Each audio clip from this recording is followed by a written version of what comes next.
दोस्तों, आज हम आप सभी को भारत में मौजूद एक ऐसी जगह दिखाएंगे जिसे अगर आपने एक बार देख लिया तो खुद को आप इस जगह पर जाने से कभी नहीं रोक पाएंगे। ये जगह प्राकृतिक सुंदरता और आध्यात्म का बेजोड़ मेल है। यहाँ कुछ ऐसी घटनाएं घटती है जो और कहीं नहीं घटती। हिमाचल प्रदेश के पहाड़ों पर जहाँ 2730 मीटर की ऊंचाई पर स्थित है अद्भुत और आश्चर्य से भरपूर ऋषि पराशर झील और मंदिर। यहाँ की आश्चर्यचकित कर देने वाली खूबसूरती और शांति किसी स्वर्ग से कम नहीं है। इस झील की खासियत शुरू होती है यहाँ के भूशैली से। पराशर झील के आसपास आपको एक भी पेड़ नहीं मिलेगा। झील के चारों तरफ हरे हरे घास के मैदान है, जिसे देखने पर आपको ऐसा लगेगा कि यहाँ पर एक छोटा सा घर बनाकर बाकी का जीवन यहीं पर गुजार दें। इस झील के पास ही एक अत्यंत ही खूबसूरत 14वीं शताब्दी का पगोड़ा शैली में बना पराशर ऋषि का अद्भुत मंदिर है। इस झील के पास के ये हरे हरे घास के मैदान दिसंबर माह में पीले पड़ जाते हैं। इस झील का सबसे बड़ा रहस्य है इसमें बसा टहला। जी हाँ, टहला। ये झील का एक छोटा सा द्वीप है जो पूरे साल इसमें टहलता रहता है। आप कभी भी यहाँ पर चले जाइए, कभी ये आपको झील के इस कोने में दिखेगा तो कभी उस कोने में, इसीलिए इसे टहला कहा जाता है। पराशर झील के पास स्थापित इस मंदिर के बारे में कहा जाता है कि पराशर ऋषि ने इस मंदिर में तपस्या की थी। ये मंदिर मंडी रियासत के राजा बाणसेन ने बनवाई थी। दिलचस्प बात तो यह है कि सालों पहले इस झील के पास एक बहुत बड़ा सा पेड़ हुआ करता था, जिसे बिना काटे बिना उखाड़े ही काट छाट कर ही इस मंदिर का निर्माण किया गया। जरा सोचिए कि किस तरह के उन्नत कारीगर उस जमाने में हुआ करते थे। इसीलिए कहते हैं ना कि हम भारतवासी प्राचीन काल से ही उन्नत थे। इस मंदिर को बनने में करीबन 12 साल का एक लंबा वक्त लगा था। जो व्यक्ति कला संस्कृति प्रेमी है वे इस मंदिर के प्रांगण में बार बार जाते हैं। अगर आप एक बार सर्दियों के मौसम में यहाँ पर चले गए तो यहाँ का नज़ारा देखकर आप बेहोश ना हो जाए, क्योंकि सर्दियों के मौसम में ये जगह आपको धरती पर स्वर्ग का दर्शन करवा देगी। सर्दियों के मौसम में जब यहाँ पर बर्फ़ पड़ती है तब इस झील और इसमें बसे टहला का नज़ारा ऐसा होता है कि आप उस दृश्य से अपनी नज़रें नहीं हटा सकेंगे। यहाँ पर आने वाले श्रद्धालु यहाँ के झील से हरे हरे घास निकाल कर ले जाते हैं, जिन्हें बर्रे कहा जाता है। इसे ही वे अपने पास भगवान की निशानी समझकर श्रद्धा पूर्वक रखते हैं। मंदिर में मिलने वाले प्रसाद के साथ भी ये घास दिए जाते हैं। यहाँ प्रतिमा के समक्ष पुजारी द्वारा चावल के कुछ दाने दिए जाते हैं। उन दानों को लेकर प्रतिमा के सामने हाथ जोड़कर श्रद्धालु आंखें मूंदकर प्रार्थना करते हैं। प्रार्थना खत्म होने पर आंखें खोलकर उन चावलों के दानों को गिना जाता है। अगर वो दाने 3, 5, 7 जैसे विषम संख्या यानी ऑड नंबर में होते हैं तो श्रद्धालुओं की मनोकामनाएं पूरी हो जाती है। लेकिन अगर इनकी संख्या सम संख्या यानी इवन नंबर में है तो मनोकामनाएं पूरी नहीं होती। कथाओं के अनुसार कहा जाता है कि इस क्षेत्र में अगर बारिश नहीं होती थी तो पराशर ऋषि गणेश जी को बुलाते थे। गणेश जी भटवाड़ी नामक स्थान पर स्थित है, जो कि यहाँ से कुछ ही किलोमीटर दूरी पर स्थित है।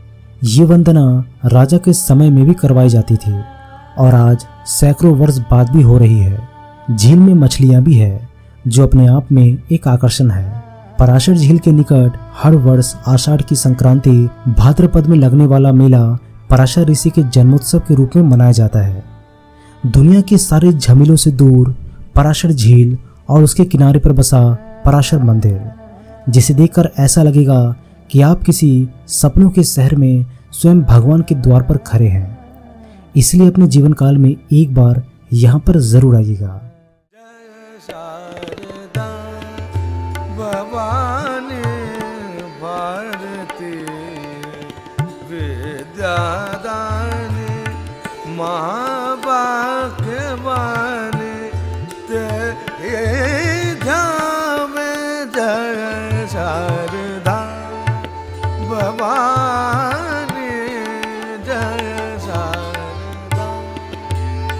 सुर नर मुनि मानी दे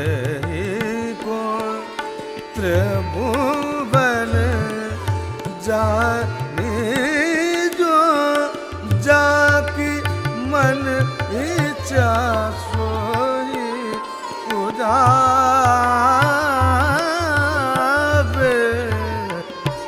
जय शारदा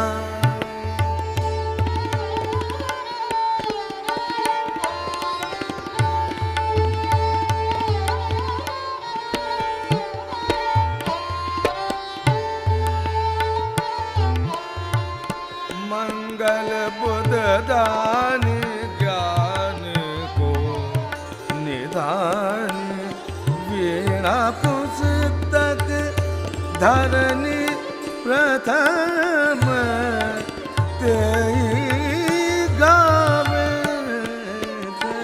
शारदा तान सैन तेरी अस्तुत कालो सप्त सुर 3 ग्राम राग रंग लय अक्षर आवे। जय शारदा श्री राम सौमित्रि जटायुवेद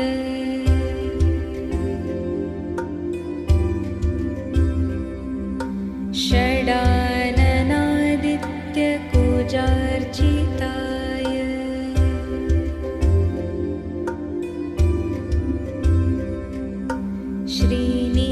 श्रीनीलकण्ठाय दयामयाय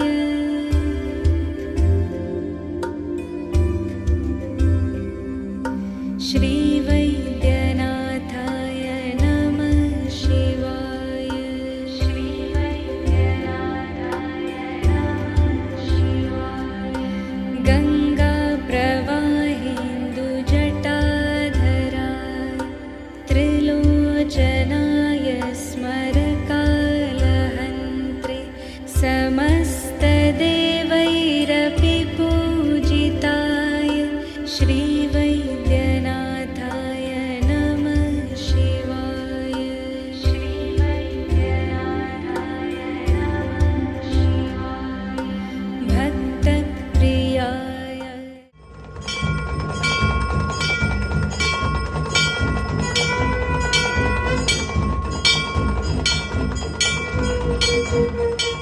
लीलाय मनुष्यलोके श्रीवैद्यनाथाय नमः शिवाय।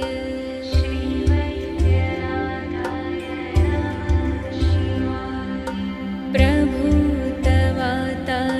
समस्तरोग प्रणाशकर्त्रे मुनिवन्दिताय प्रभाकरेन्द्वग्निविलोचनाय श्रीवैद्यनाथाय नमः शिवाय। श्रीवैद्यनाथाय नमः शिवाय। वाक्श्रोत्रनेत्राङ्घ्रिविहीनजन्तु वाक्श्रोत्रनेत्राङ्घ्रिमुखप्रदाय कुष्ठादि सर्वोन्नतरोगहन्त्रे श्रीवैद्यनाथाय नमः शिवाय। श्रीवैद्यनाथाय नमः शिवाय। वेदान्तवेद्याय जगन्मयाय योगीश्वरध्येय पदम्बुजाय त्रिमूर्तिरूपाय सहस्रनाम्ने श्रीवैद्यनाथाय नमः शिवाय। श्रीवैद्यनाथाय नमः शिवाय। स्वस्ति। हिमाचल प्रदेश, मंडी।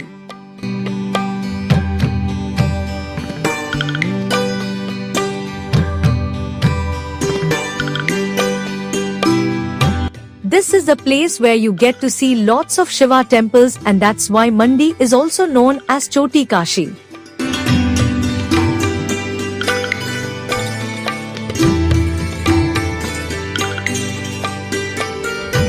There is an ancient and architecturally significant temple dedicated to Lord Shiva, and the temple is named as Panchvaktra.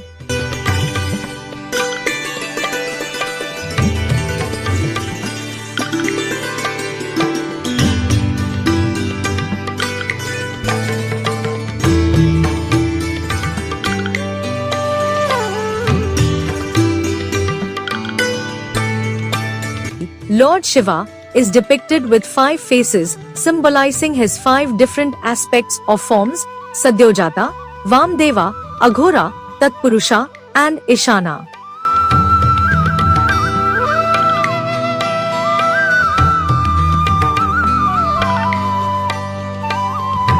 These 5 faces represent Shiva's power over the 5 elements and the 5 directions.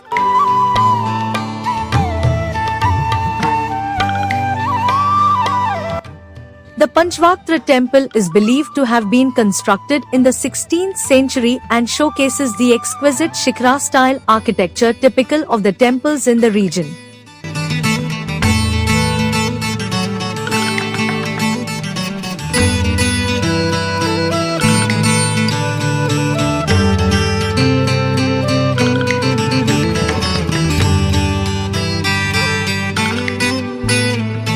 Mandi is often referred to as Varanasi of the hills or Choti Kashi, which is known for its numerous ancient temples, and that's where Panchvaktra temple is one of its most important and revered landmarks.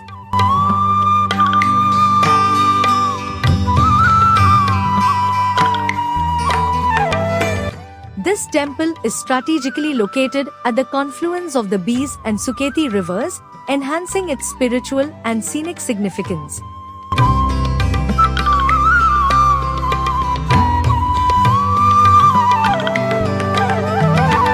The temple's riverside location offers a tranquil environment for devotees and visitors alike. According to local beliefs, the temple's location by the meeting point of 2 rivers represents harmony and balance, as does the 5-faced form of Lord Shiva.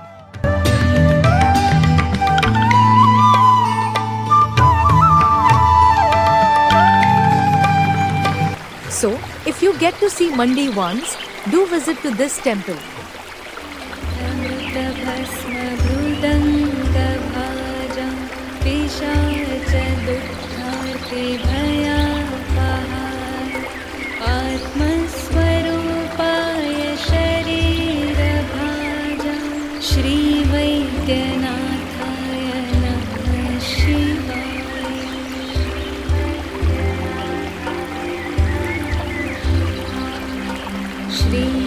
श्रीनीलकण्ठाय वृषध्वजाय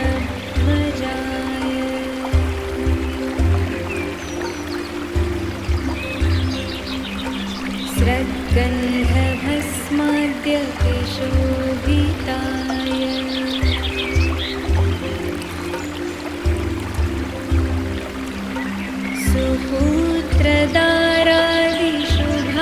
सुपुत्रदारादिशुभाग्यदाय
श्रीनीलकण्ठाय दयामयाय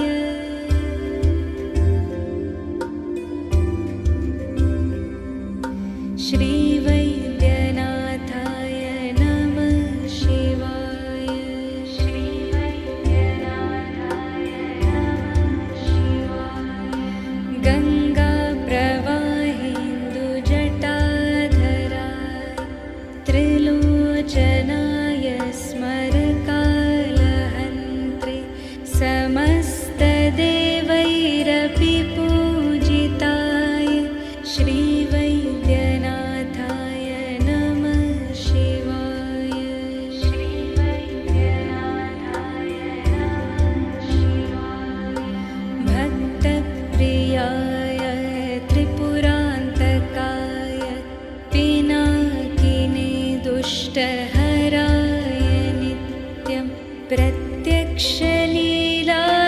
मनुष्यलोके श्रीवैद्यनाथाय